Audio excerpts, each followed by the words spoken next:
Halo, Assalamualaikum warahmatullahi wabarakatuh. Ketemu lagi di vlog Juru Baca. Saya Sanas Pahani, kita ngobrolin menulis kreatif.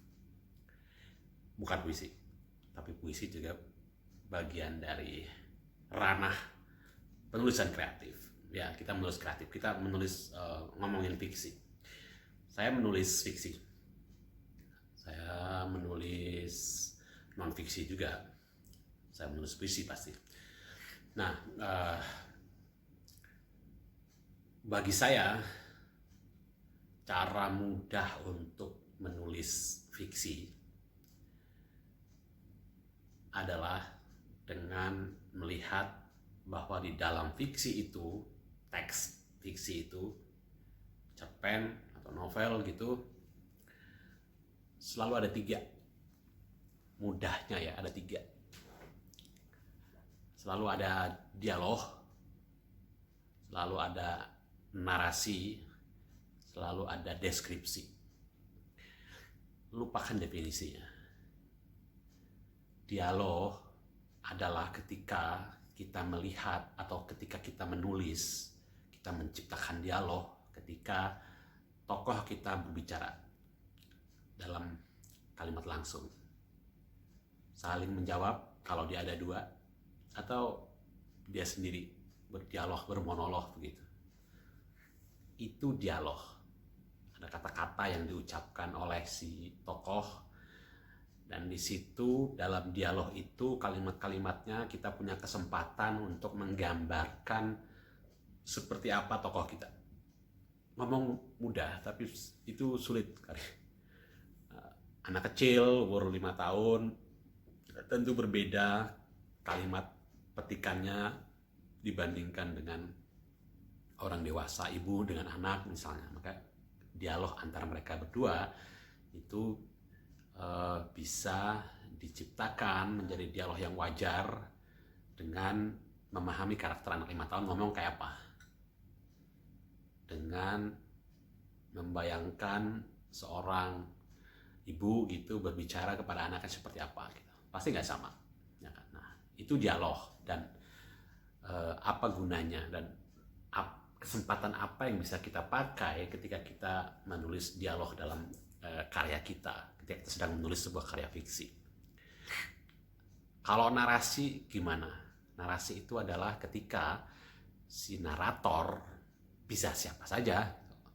Mungkin orang pertama, kalau sudut pandang kita adalah bercerita dengan sudut pandang orang pertama, atau si pencerita yang serba tahu ketika kita memilih sudut pandang itu gitu. Dia bisa masuk ke pikiran orang-orang. Nah, narasi adalah ketika kita menceritakan sebuah rangkaian peristiwa. Contohnya begini, aku memanggil atau dia memanggil taksi, atau dia memesan taksi online. Beberapa menit kemudian taksinya datang, ternyata pengemudinya adalah seorang perempuan. Dia menaiki taksinya, kemudian mereka berbincang, tapi hanya sekitar 30 menit kemudian taksinya sampai di rumahnya, kemudian dia turun. Kan ada rangkaian peristiwa yang diceritakan oleh si narator gitu. Di antara itu dia bisa menyelipkan dialog kalau emang diperlukan. Kalau kita memang memerlukan menghadirkan dialog di situ gitu, sebagai bagian dari strategi kita bercerita. Kalau enggak ya semuanya adalah narasi. Itu narasi. Kita udah mengenal dua, satunya dialog, satunya narasi. Yang ketiga adalah deskripsi. Ketika saya sebagai penulis, kita sebagai penulis kemudian membuat menjelaskan, supir perempuan itu memakai baju apa, berkacamata, selalu tersenyum, menyapa dengan ramah, wajahnya seperti siapa. Itu deskripsi, bukan narasi. Tiga itu saja sudah bisa membantu kita dengan memahami tiga itu aja, membantu kita untuk menulis dengan baik, menulis dengan nyaman. Saya pernah melakukan itu di salah satu buku novel saya, laut semua suara. Nah, di situ saya membuat semacam bagan atau tabel begitu. Cerita saya, urutan kejadian itu saya urutkan di satu kolom. Satu kolom begitu. Di sebelahnya kemudian saya menandai bahwa ini deskripsi, ini narasi, ini dialog. Saya merancang supaya kapan menyelipkan dialog. Ini narasinya terlalu panjang atau tidak. Ini deskripsinya udah terlalu panjang atau tidak. Di mana saya menyelipkan itu gitu. Nah, itu sangat membantu. Itu salah satu cara saya menulis, menghasilkan novel dan menyelesaikan novel. Kadang-kadang tantangan kita adalah sulit banget menyelesaikan sebuah cerita. Nah, itu cara yang pernah saya pakai. Salah satu cara yang pernah saya pakai untuk menulis dan selesai.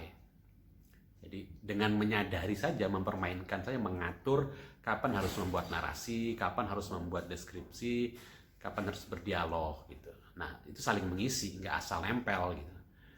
Ya, saya misalnya ketika dia berdialog nih, kata si Anu sambil mengapa kemudian dia, kan berarti dialognya diselipin narasi kan, kita menceritakan, jadi dialog nyatu tuh sama narasi gitu, atau deskripsi gitu. Jadi ketika dia mengatakan suatu kalimat, katanya, wajahnya berubah, menahan kaget, kan deskripsi itu gitu. Jadi dialog dibantu, didukung oleh deskripsi yang memperkuat karakterisasi itu. Jadi karakter itu kan kita kecil kan, tapi itu kita bicarakan. Saya berbicara tentang bahwa dengan menyadari, dengan mengendalikan, dengan sadar begitu, 3 hal itu saja kita bisa menulis dengan nyaman, kita bisa menulis dengan produktif, dan kita bisa merampungkan sebuah cerita. Ya tentu saja cerita bisa ditulis dengan menulis bebas gitu, free writing gitu. Berimajinasi aja gitu, tanpa memikirkan itu. Tapi saya bilang, saya terbantu, pernah saya selesaikan novel saya dengan cara seperti itu gitu. Saya benar-benar menyusun tabel, menyusun itu bagan gitu, saya urutkan ceritanya dari awal sampai selesai, baru kemudian saya di sebelahnya itu saya jelaskan di situ, ini berupa apa ya, deskripsi kah, dialog kah, ini apa, ini atau narasi kah gitu. Seberapa panjang narasi ingin saya ciptakan di situ, itu juga bisa membantu saya untuk mengendalikan seberapa tebal novel yang saya tulis. Itu tips menulis kreatif, semoga bermanfaat. Ketemu lagi di tips berikutnya. Terima kasih. Assalamualaikum warahmatullahi wabarakatuh.